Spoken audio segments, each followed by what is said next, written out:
What is going on? Charles Botenston here. So this is what we're going to be talking about today. Our fears, okay? And we all have fears. Mine is actually a fear of success, is that I get too successful and I'm not going to be able to handle it. I literally have a fear of success. I don't have a fear of failure. Maybe I have a fear of success and then failing. I don't know. However, one of the biggest things that I've noticed about fear is an amazing book to actually read is Feel the Fear and Do It Anyway. That was the first book that I've ever read in self-development 10 years ago, actually. Wow. Actually, if I think about it, it's July right now. I think I read it when I was 22 in July this month. This month, 10 years ago.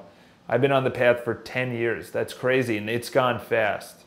Wow. So, fear.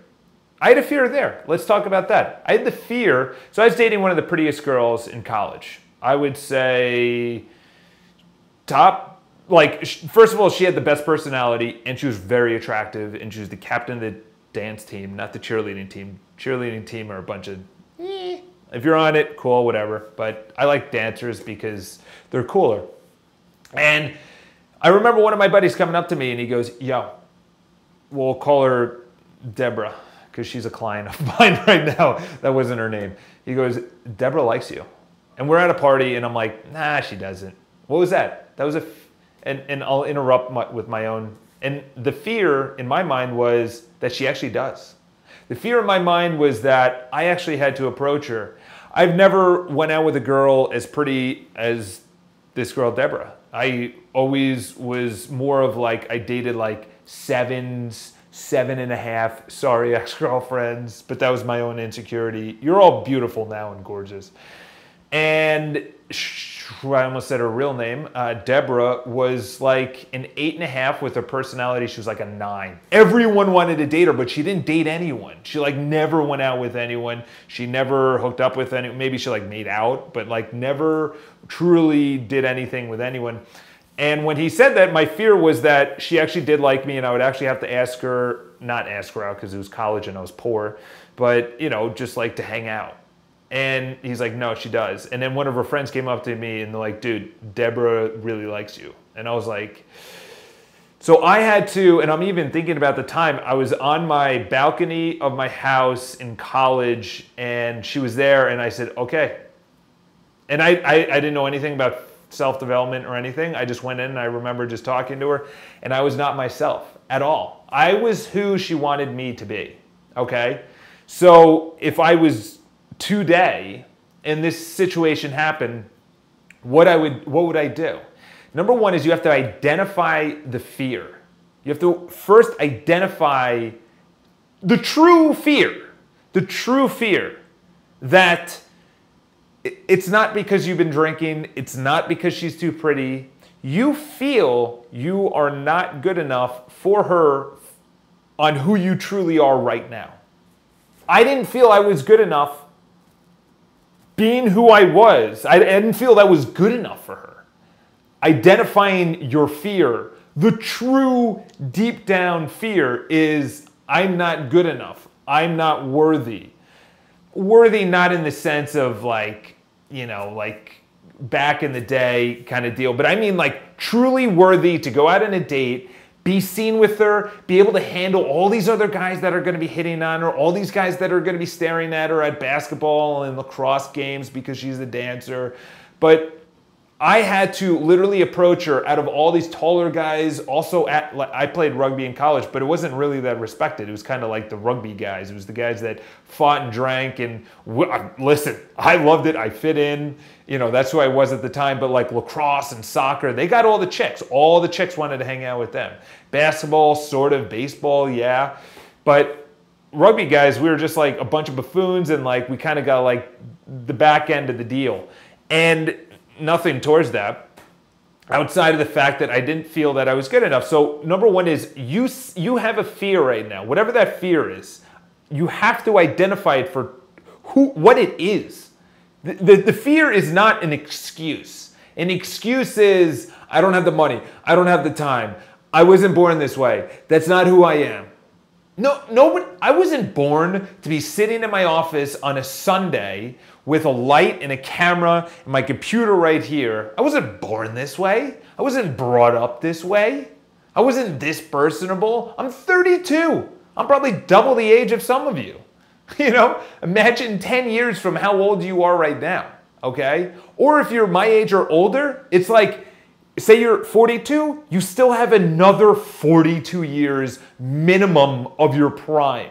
Another, yeah, that's a lot, 4 decades of doing what you want to do, okay? So first, identify the fear. Second is understand that your excitement to do it and your fear behind it are exactly the same.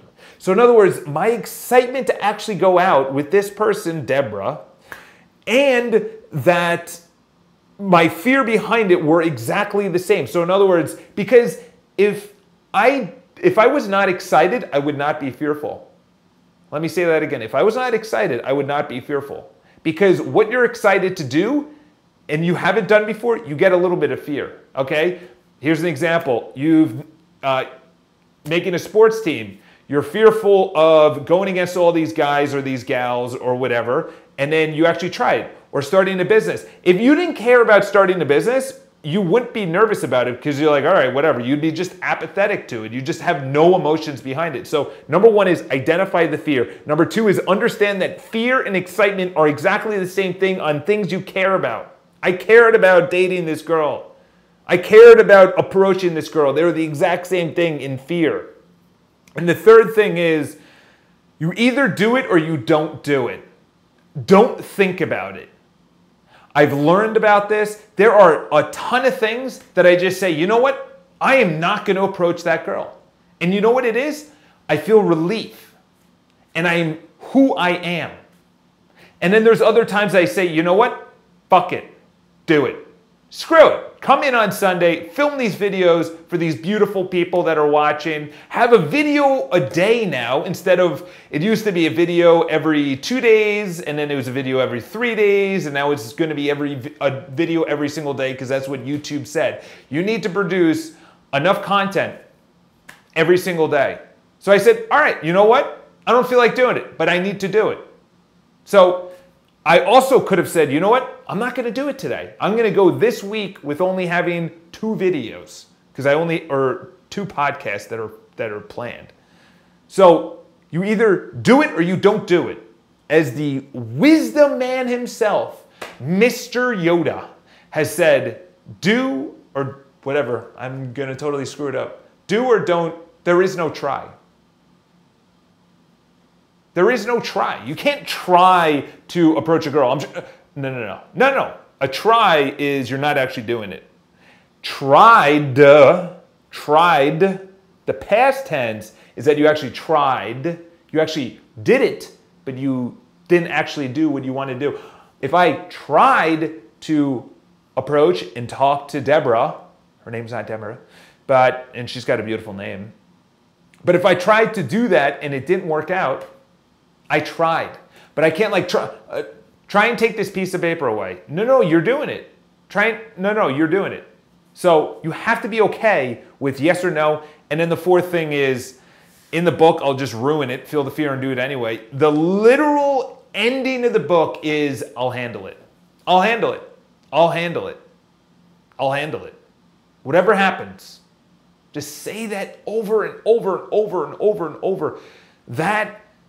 And this has nothing to do with the video, but one of the better words is abundance. Abundance. Just broke up with your boyfriend. Just broke up with your girlfriend. Abundance. Bankrupt. Abundance. Friendships. Abundance. Business. Abundance.